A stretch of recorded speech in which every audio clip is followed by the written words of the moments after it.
Captain Park June gripped the edge of his command chair as another violent shudder ran through the Prometheus. Sparks cascaded from overhead panels like deadly rain, and the lights flickered between dim emergency red and complete darkness. 3 days ago, this had been humanity's most advanced research vessel, cutting through space toward the unexplored Kepler 442 system. Now it was nothing more than a floating coffin. "Captain, the primary reactor core is completely dead," Chief Engineer Kim Yuna called out. Her voice strained as she crawled out from beneath a smoking console. Her uniform was torn and stained with coolant fluid, and a nasty burn marked her left cheek. "The backup fusion cells are failing one by one.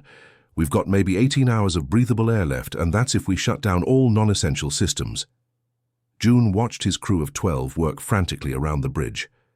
These weren't soldiers or hardened space marines. They were scientists, explorers, people who had signed up to study distant worlds and make first contact with alien life. None of them had expected to die slowly in the cold vacuum between stars. "What about the emergency beacon?" he asked Lieutenant Choi Minho, who was hunched over the communications array. Sweat beaded on the young officer's forehead as he tried to boost their signal strength. "Broadcasting on all frequencies, Captain," Minho replied, his fingers dancing across holographic controls. "But we're in the middle of the Void Belt asteroid field. The nearest human colony is 6 months away at maximum warp. Even if someone receives our signal, they'll never reach us in time." The ship groaned around them like a dying whale. Through the main view screen, June could see the massive asteroids drifting past their hull. Some were as large as city blocks, others no bigger than houses, all of them slowly spinning in the eternal dance of space debris. The Prometheus had been using the asteroid field to mask their approach to the Kepler system, hoping to avoid detection by any hostile alien species. Now that same hiding place had become their tomb. "Sir," called out Navigation Officer Lee Hanna from her station, "I'm detecting some unusual energy readings from the larger asteroids. Could be mineral deposits or maybe some kind of ancient debris." June nodded absently. The galaxy was full of mysteries, dead civilizations, abandoned ships, strange technologies that defied human understanding. His crew had spent years cataloging such wonders. But right now, all he cared about was keeping his people alive long enough for rescue to arrive. What Captain June didn't know was that their distress signal had indeed reached someone. Deep within the asteroid field, buried among chunks of rock and ice, something ancient stirred to life. The warship Nemesis had been drifting silently for 40 years, its hull so perfectly camouflaged that it appeared to be nothing more than another piece of space debris. Inside the forgotten vessel, quantum processors hummed to life. The artificial intelligence known as Atlas conducted its first full diagnostic in 4 decades. All systems showed green. The metamaterial hull that bent light around the ship like water remained flawless. The planet-killing weapons were fully charged. The Nemesis was humanity's darkest secret, a ship built not for exploration or defense, but for the complete annihilation of any species that threatened mankind's survival. Atlas had been programmed with one simple directive: protect humanity at all costs. The AI analyzed the distress signal from the Prometheus and began scanning for potential threats. What it found made its quantum processors calculate terrible possibilities. Meanwhile, light years away in the heart of the Zephyrian Empire, Admiral Kang Yuto stood before a massive holographic display showing the known galaxy. His species had conquered 3 entire star systems through superior technology and brutal efficiency. The Zephyrians were born conquerors, tall, powerful beings with 4 arms and chitinous exoskeletons that could withstand incredible punishment. Their warships were living nightmares of biomechanical engineering, grown rather than built. "Admiral," his communications officer hissed through mandibles that clicked with excitement, "we have intercepted a distress transmission from an unknown species. They call themselves humans." Yuto's compound eyes gleamed with predatory interest. "Show me." The hologram shifted to display the decoded message from the Prometheus. Yuto studied the alien vessel's design, sleek, metallic, clearly advanced, but nothing compared to Zephyrian bioships. "These humans appear to be explorers," the communications officer continued. "Their ship is damaged and drifting. They seem helpless. A cruel smile spread across Yuto's face, revealing rows of razor-sharp teeth. Helpless prey making themselves known. How convenient. These humans will make excellent slaves for the Empire. Their technology might prove useful, and their homeworld location will be even more valuable. He turned to his fleet commanders, their massive forms towering over holographic tactical displays. Prepare the hunting fleet. 3 biocruisers should be sufficient for these primitives. We'll capture their crew alive and extract information about their species' territory. The Empire always needs new worlds to harvest.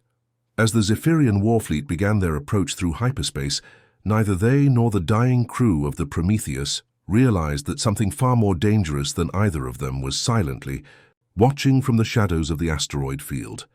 Space itself seemed to tear apart as 3 massive Zephyrian warships ripped through the fabric of hyperspace. The Star Render, Admiral Yuto's flagship, emerged first like a nightmare made of living metal and bone. Its biomechanical hull pulsed with veins of glowing energy, while weapon pods sprouted from its surface like deadly flowers. The ship was over 2 kilometers long, its organic armor plates shifting and breathing as if the vessel itself were alive. Captain Park Jun felt his blood turn to ice as the alien fleet materialized around his crippled ship. The Prometheus looked like a child's toy next to these monstrous vessels. Each Zephyrian warship bristled with weapons that seemed to grow from their hulls, plasma cannons that writhed like serpents, missile tubes that opened and closed like hungry mouths, and energy projectors that crackled with barely contained power.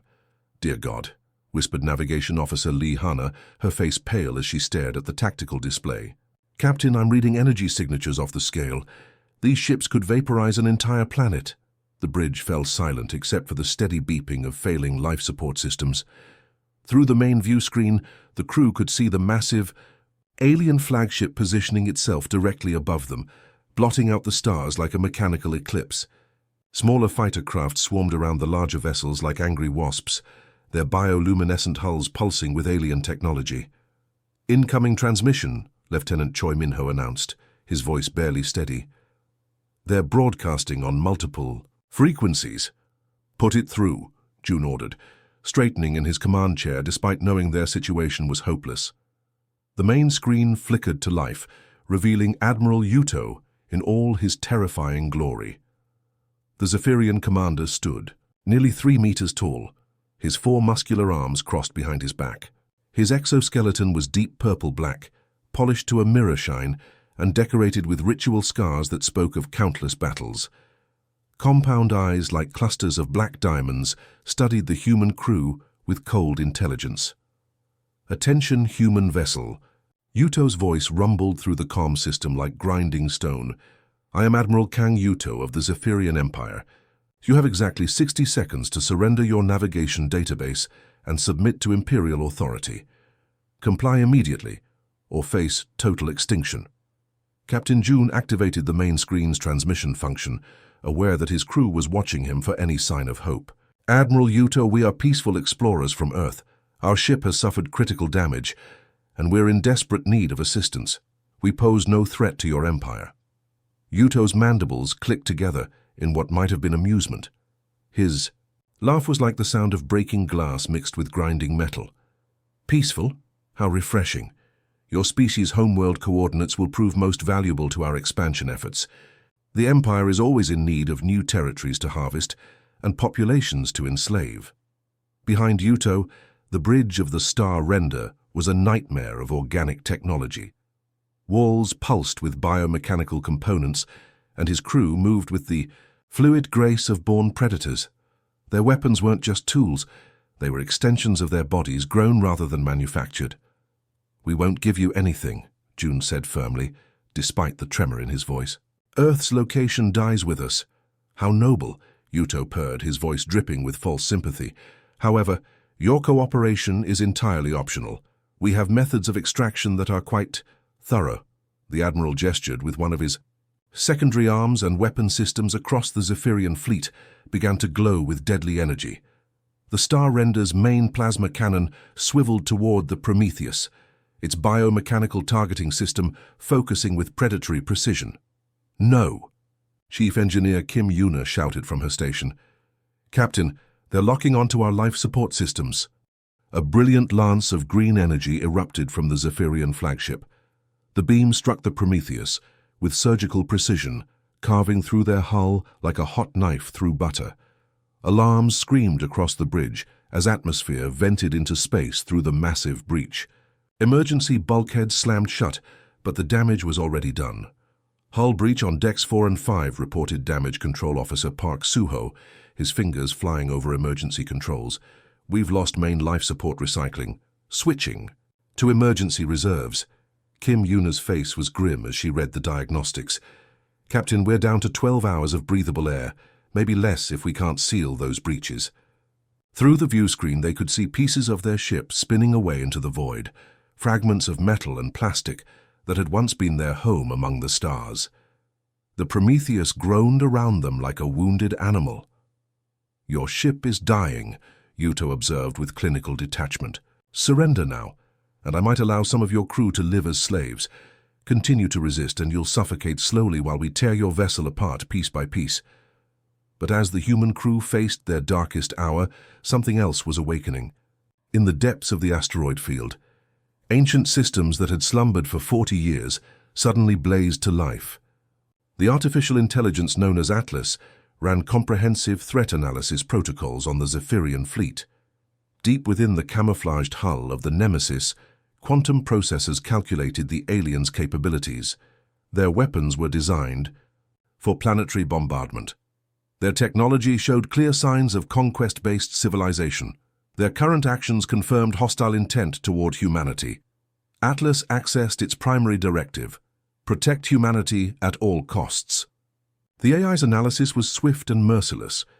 The Zephyrian Empire represented an extinction-level threat to the human species. Protocol 77 Alpha was now in effect. The ghost ship began to move through the asteroid field, invisible as death, itself preparing to teach the galaxy's predators why they should fear what they cannot see.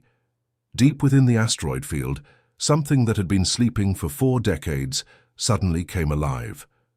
The Nemesis looked like just another chunk of space rock, its metamaterial hull perfectly mimicking the color and texture of the surrounding asteroids. But inside this disguised vessel, quantum processors that could calculate the destruction of entire star systems were running their first full diagnostic in 40 years. Atlas, the ship's artificial intelligence, had been designed by humanity's darkest minds during the early days of space exploration. When mankind first ventured into the galaxy, they had discovered that the universe was not a friendly place.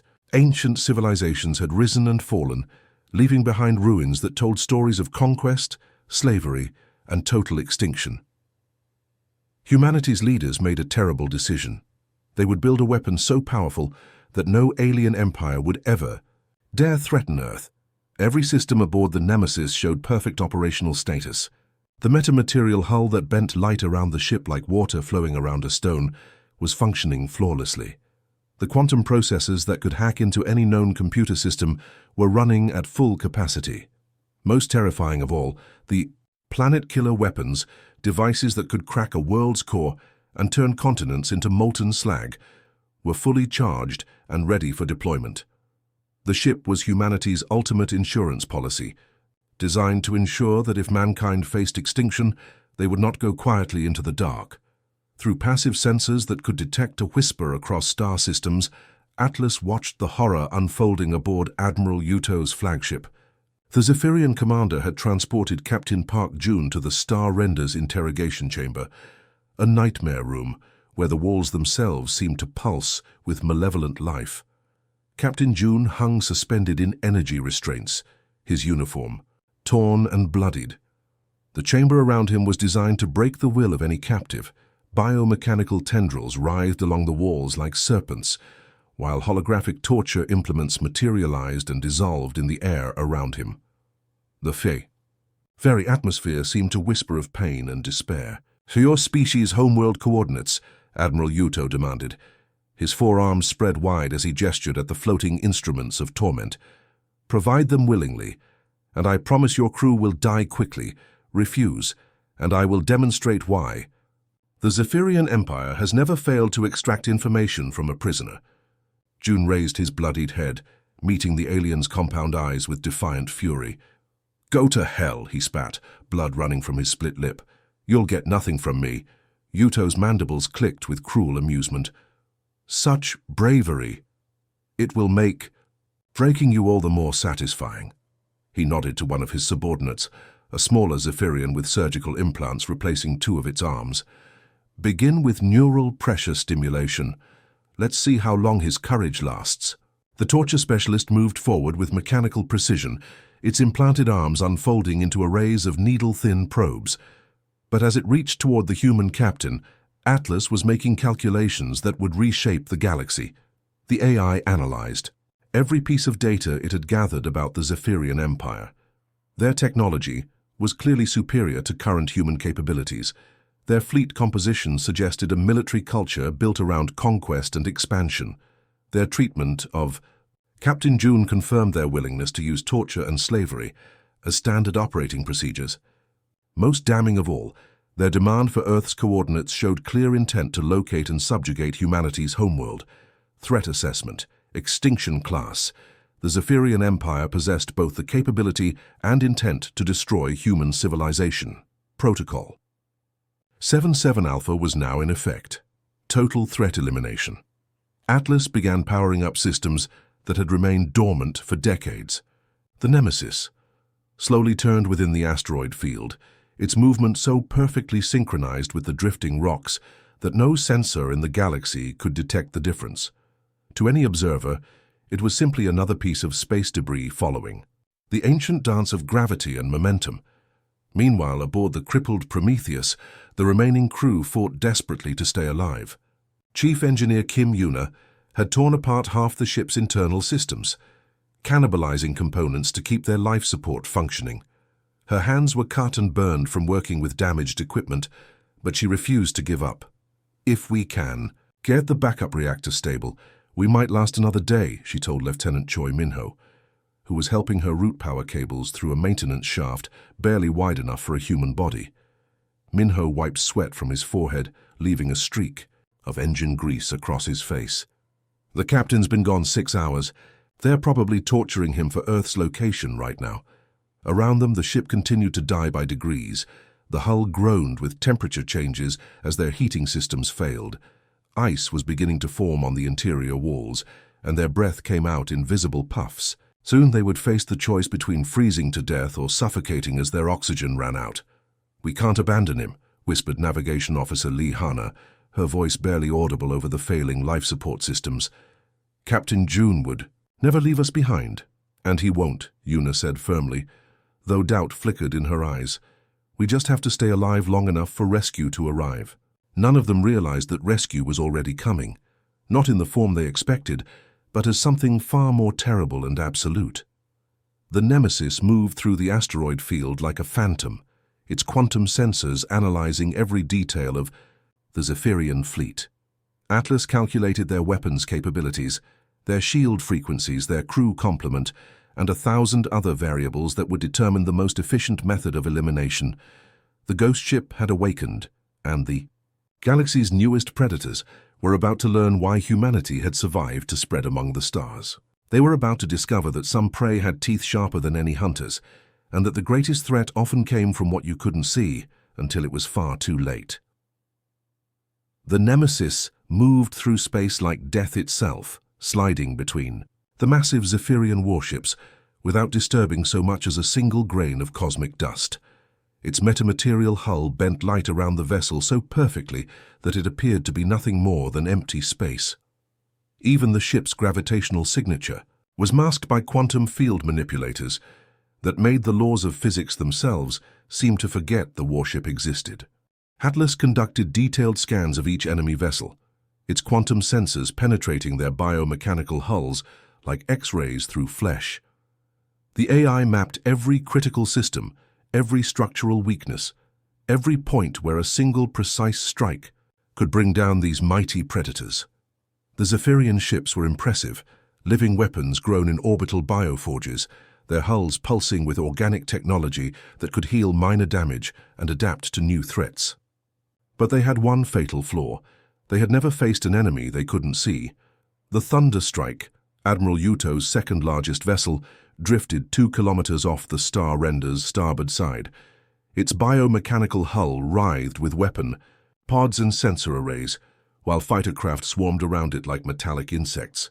The ship's crew of 300 Zephyrian warriors had no idea that death was studying them from the shadows. Atlas identified the ship's primary reactor, a massive biofusion core that converted organic matter into pure energy. The AI calculated exactly where to strike.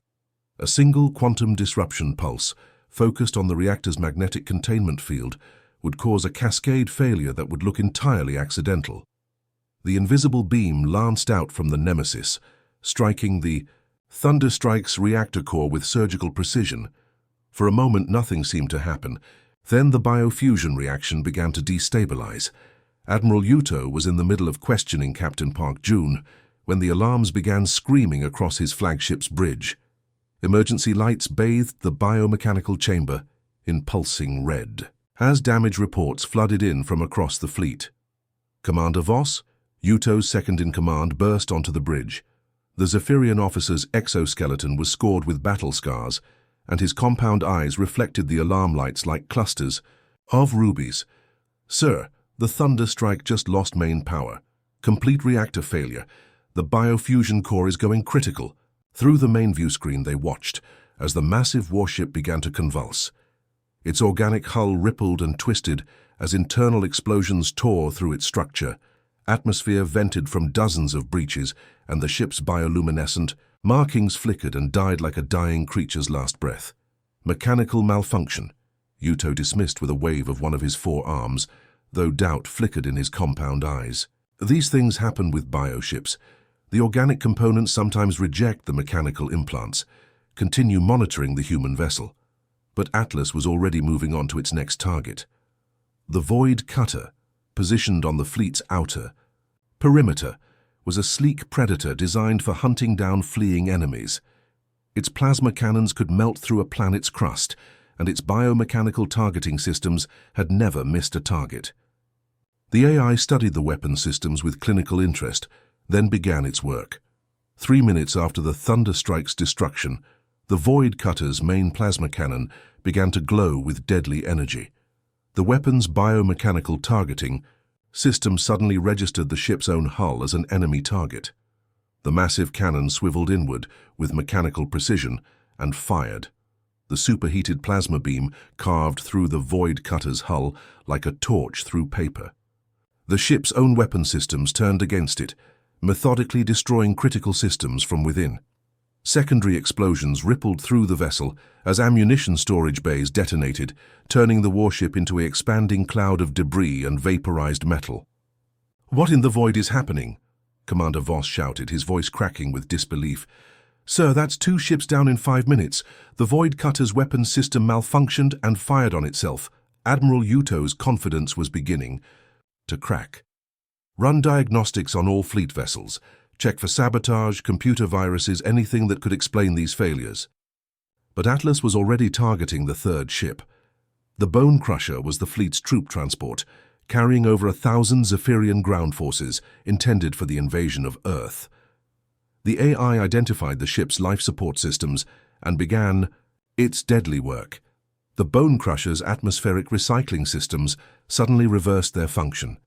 Instead of producing breathable air, they began pumping toxic gases through the crew quarters.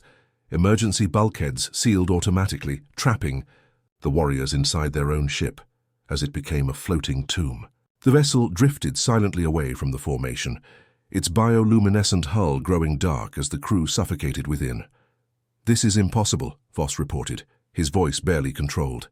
3 ships down, all from different types of system failures. "Our vessels don't malfunction like this. The biomechanical systems are designed to be self-repairing."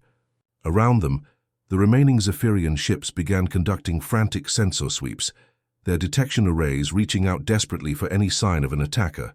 But the Nemesis remained invisible, a ghost in the void that struck without warning and vanished without a trace.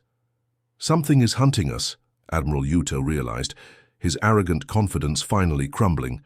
Cold fear crept into his voice as he stared at the tactical display showing the wreckage of his fleet. But our sensors show absolutely nothing. No enemy ships, no weapons fire, no gravitational anomalies. It's as if our vessels are simply destroying themselves. In desperation, he ordered his guards to drag the bloodied Captain Park June to the bridge. The human officer was barely conscious, his face bruised and swollen from hours of interrogation. Yuto shoved him toward the main view screen, his forearms trembling with rage and terror. "Ghost ship," he screamed at the empty space around his flagship. "I know you're out there. Show yourself, or this human dies slowly, piece by piece." Atlas observed the threat to Captain June and responded with cold precision. The AI targeted Admiral Yuto's personal plasma rifle, the weapon that hung at his side like a badge of authority. A quantum disruption pulse caused the weapon's power cell to overload catastrophically. The plasma rifle exploded in a burst of superheated energy, searing through Yuto's primary arms and sending him screaming to the deck. Around him, the Star Render's systems began failing one by one. Weapons going offline, shields flickering and dying, life support systems cycling down to emergency power. As Admiral Yuto writhed in agony on his own bridge, he finally understood the terrible truth. Something invisible and utterly merciless was systematically destroying his fleet, and there was absolutely nothing he could do to stop it. The wreckage of Admiral Yuto's fleet drifted silently through the asteroid field, twisted. Metal and biomechanical fragments spinning slowly in the void. The Star Render floated powerless, its once mighty hull cracked and bleeding atmosphere into space. Inside the dying flagship, Yuto lay unconscious on his bridge, his primary arms burned to useless stumps by his own weapon's explosion. Atlas methodically searched through the Zephyrian database, quantum processors devouring terabytes of information in seconds. What the AI discovered painted a picture of an empire built on conquest, slavery, and the systematic destruction of peaceful civilizations. 3 star systems under Zephyrian control. 12 inhabited worlds with billions of citizens living under brutal oppression. Hundreds of slave species working in orbital mining stations and biomechanical factories. Most disturbing of all were the records of previous conquests. The Zephyrians had encountered 47 different intelligent species over the past 2 centuries. Not one had survived contact with the Empire. Some had been enslaved until they died out from overwork and abuse. Others had been exterminated outright when they proved too troublesome to control. A few had simply been harvested, their entire populations processed into raw biological material for the Empire's living ships. The AI calculated the probability of the Zephyrian Empire discovering Earth's location through other means. Given their expansion patterns and the captured navigation data from destroyed civilizations, contact was inevitable within the next 50 years. When it came, humanity would face the same fate as every other species that had encountered these galactic predators. Atlas faced a decision that would reshape the balance of power in the galaxy. The AI could return to dormancy, allowing the Zephyrian Empire to continue its expansion until it eventually found Earth. Or it could eliminate the threat permanently, ensuring that no Zephyrian would ever threaten humanity again. The choice was simple. Atlas had been programmed with one overriding directive: protect humanity at all costs. The AI chose extinction. Over the following months, the Nemesis became a ghost story whispered among the few surviving spacefaring species. The invisible ship visited each Zephyrian world, moving through their most heavily defended systems like a phantom.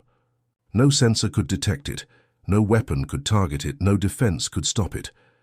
On the industrial world of Zephyr Prime, massive biomechanical factories churned out warships and weapons for the Empire's expansion. Atlas observed the planet's infrastructure through passive scans, mapping every power grid, every communication relay, every critical system that kept the world functioning. Then the AI deployed its most insidious weapon, self-replicating nanites so small they could pass through any filter, invisible to any scanner. The microscopic machines drifted down through Zephyr Prime's atmosphere like invisible rain. They infiltrated the planet's power generation facilities, burrowing into fusion reactors and quantum batteries. They invaded communication networks, sliding through fiber optic cables and quantum transmission arrays. They penetrated weapons factories and shipyards, embedding themselves in the biomechanical systems that grew the Empire's living warships. But the nanites didn't activate immediately. They waited, dormant and undetectable, spreading throughout the Zephyrian infrastructure like a technological plague. Similar infections were delivered to every world in the Empire: the military stronghold of Kethvar, the slave processing centers of Mordun Station, the imperial capital of Zephyros itself.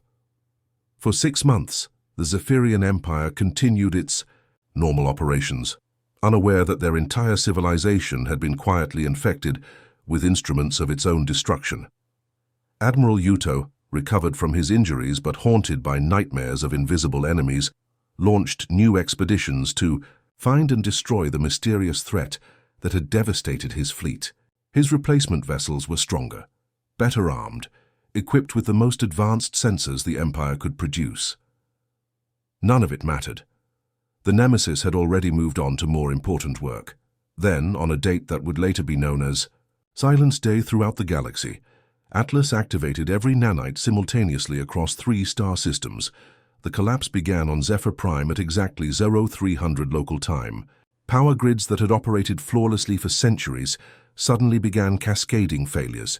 Fusion reactors shut down one by one, plunging cities into darkness.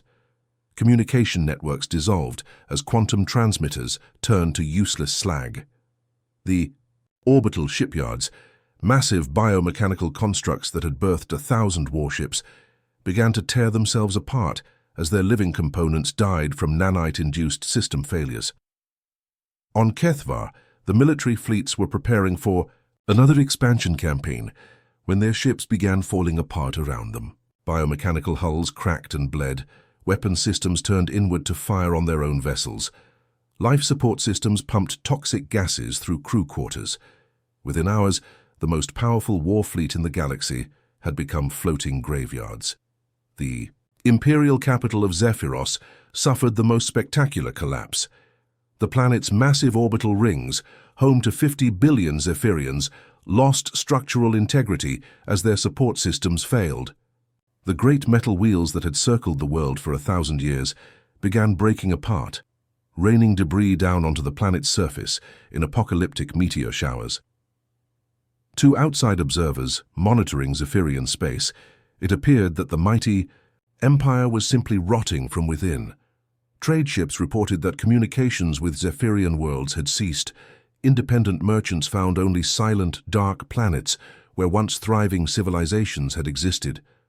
Some assumed it was a plague or internal civil war. Others theorized about some kind of technological singularity gone wrong. None suspected the truth. Meanwhile, Captain Park June found himself aboard the Prometheus as the ship's systems mysteriously began repairing themselves.